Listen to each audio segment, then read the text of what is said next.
na na humaling sa nagniningning mong mga mata.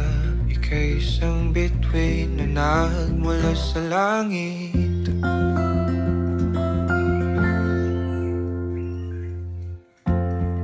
Hindi ko mawari ang tagal ay mong tinatangi.